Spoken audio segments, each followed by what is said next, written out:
여러분 안녕하십니까? 포항의 문화적 재산을 내 것으로 누리는 조그마한 프로젝트가 시작됐습니다.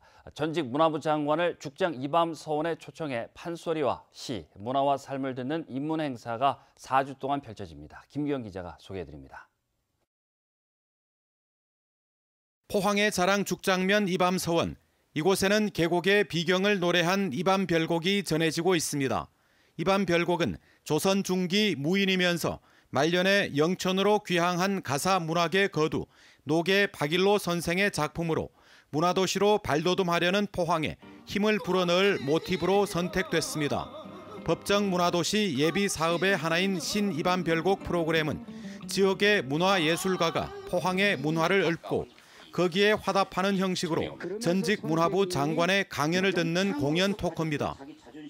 우리 포항이 가지고 있는 귀중한 문화적 유산을 가지고 그 가치를 드러냄으로 인해서 다른 지역과도 만날 수 있고 또 중앙과하고 대등한 관계 그리고 바로 세계화시킬 수 있는 이런 중요한 자산이기 때문에 첫 초청 인사는 소리꾼 영화 배우로 잘 알려진 김명곤 전 장관.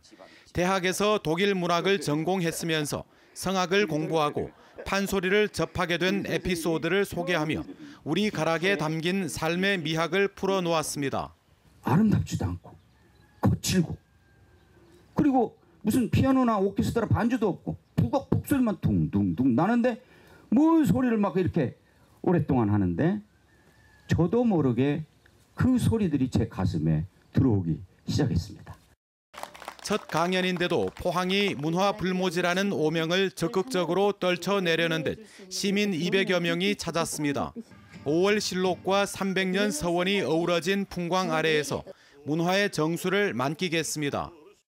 포항에서 이런 행사가 있다는 것 자체가 또 이런 퀄리티 있는 행사가 있다는 자체가 솔직히 좀 놀라웠고요. 네, 그래서 오늘 정말 잘 한번 들어봤으면 좋겠습니다. 5월 토요일 4주 동안 열리는 신이밤 별곡 장관을 청하다 다음 행사에는 유진룡, 도종환 전 장관이 나와 전환기 한국 사회 우리 삶의 가치와 시에게 길을 묻다를 주제로 강연이 펼쳐집니다. MBC 뉴스 김기영입니다. 포항시가 지난 2017년 11월 15일 일어난 규모 5.4 지진의 아픔을 기억하고 극복하고자 11월 15일을 안전의 날로 정하기로 했습니다. 포항시는 이 같은 내용을 담은 포항시 안전의 날 조례안을 입법 예고했습니다. 시는 안전의 날에 맞춰 시민 안전의식 수준을 높이기 위해 다양한 행사를 하기로 했습니다. 앞서 정부 합동조사단은 지난 3월 20일 포항지열발전소가 2017년 11월 15일 포항 지진을 촉발했다는 연구 결과를 발표한 바 있습니다.